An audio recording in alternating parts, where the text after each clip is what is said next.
सब लोग जगे हुए हैं, सब लोग जगे हुए हैं। जितने लोग जगे हुए हैं हाथ उठाइए तो।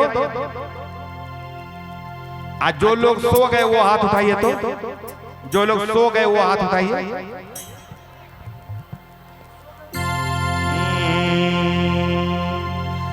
अब झूम के एक भजन सुनाऊंगा, उसके बाद जब फरमाइश करेंगे तब सुनाऊंगा। सुनिए, इतना प्यार से बजाइए, चूंकि माइक में गाना सुनाई देता नहीं है। खेलिए, खाली खेलिए एकदम मजा से, ठीक है।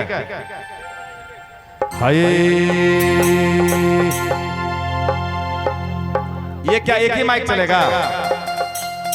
एगो वायर वाला दे दीजिए। वायर वाला नहीं, तार वाला, तार वाला।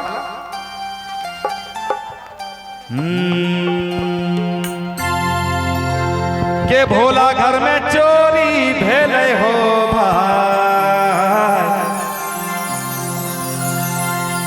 के भोला घर में चोरी भेले हो भाई। रेडी? गाएंगे, आप लोग गाइएगा भी थोड़ा थोड़ा, ठीक है, तब मजा आएगा। रेडी?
पहला जे चोरी भेले भांग के पोटरिया, पहला जे चोरी भेले भांग के पोटरिया,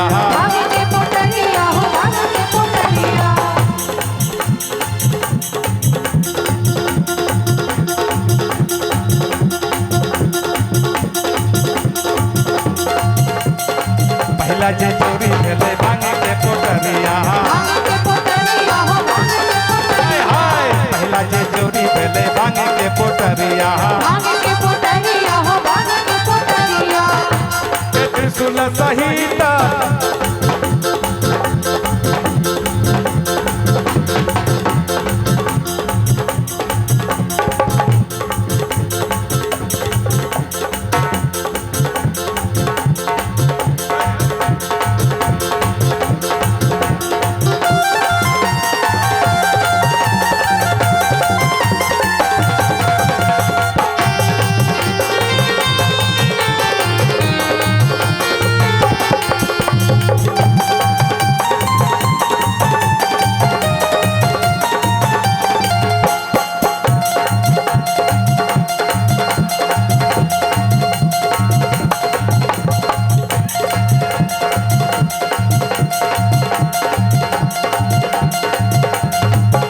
जे चोरी भेले भांग के पोटरिया,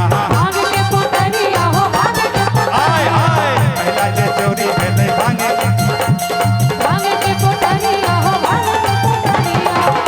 के झोरिया सहित लेने हो जाए, के झोरिया सहित लेने हो जाए।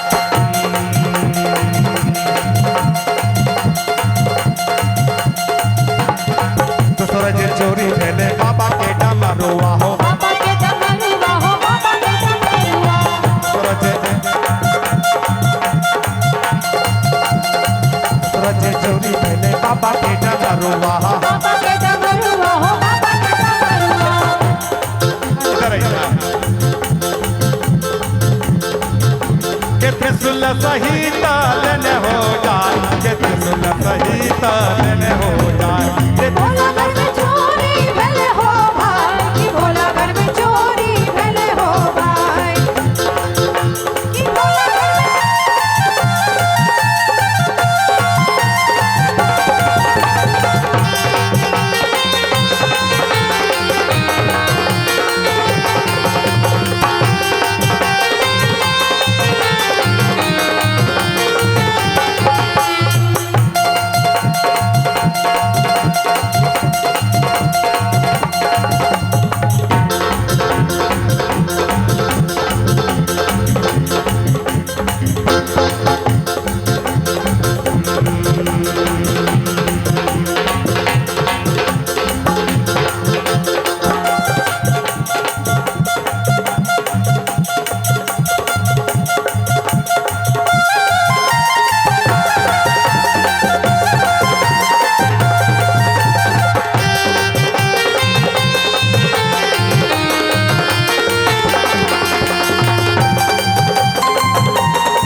चोरी भेले,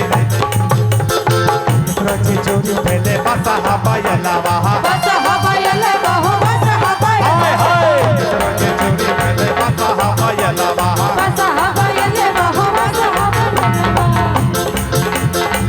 आयो ए बच्ची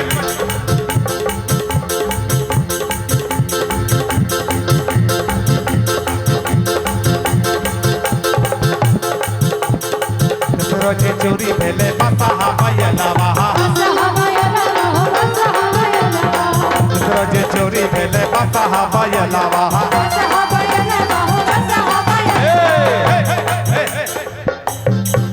लग रहा है कि ये ग्रुप अलग है आप लोग का।